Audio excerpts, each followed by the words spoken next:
Hello friends, I'm going to show you how you will write an SQL defined function and use it in ASP.NET C Sharp. So this is my query. You can see I'm using this function. I'll raise the size for you.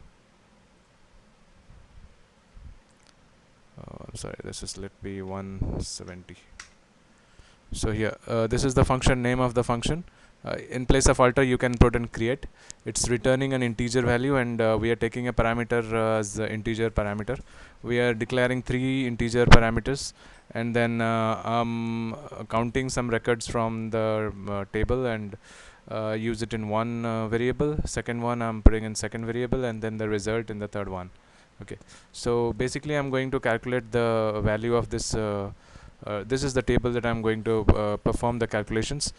So here we have a couple of receivers. If they're receiver approval, if we have anyone that is accepted, it will show me that one of them is accepted and the remaining two are pending approval.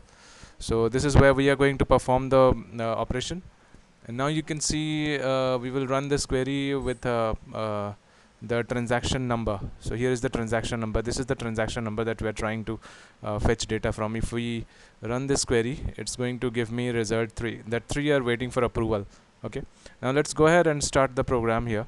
So this is my ASP.NET C# program. With the button click, I'm going to invoke that function along with a parameter that is this TXN number.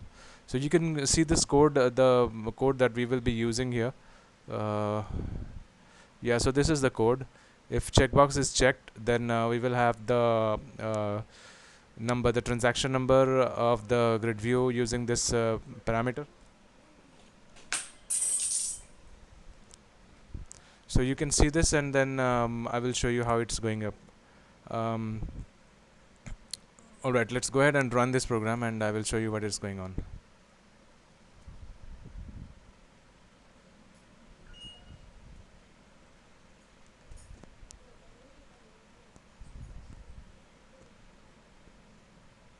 Alright, so it's asking me for login, so let's log in with a user.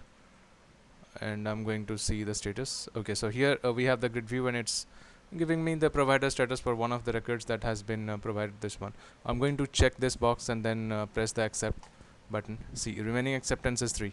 Now let's go ahead and change the value of this table from all pendings to one approval, and then see what's happening.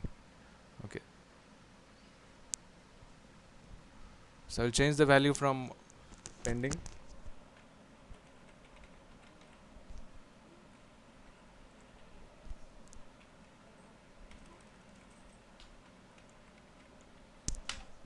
Okay, now we have only 2 pending queries. Now let's see the count again. Okay, see, we have only 2 pendings and 1 is accepted. So if I run the function, it should give me 2, remaining 2. Okay, now let's go ahead and run the query again.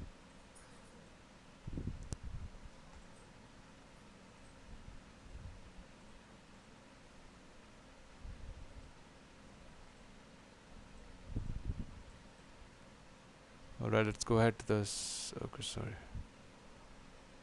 Oh, sorry. We probably accepted this one.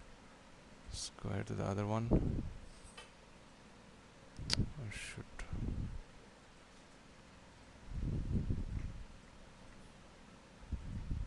Alright, here we have. It was not showing because the other one was accepted. Now let's see, it should show me that there are 2 remaining. See, remaining acceptance is 2. Alright guys. Now I hope you understood what we did here. So this is the query. If you want to have a look at it, this is the code, you can see that.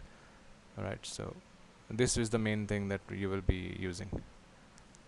cmd.parameters.add, this is the parameter, and then command type.text, connection opened, and in level 1.text I'm using the execute scalar. So that's catching up the value, and then connection is closed. Thank you. Thanks for watching guys. Have a good day.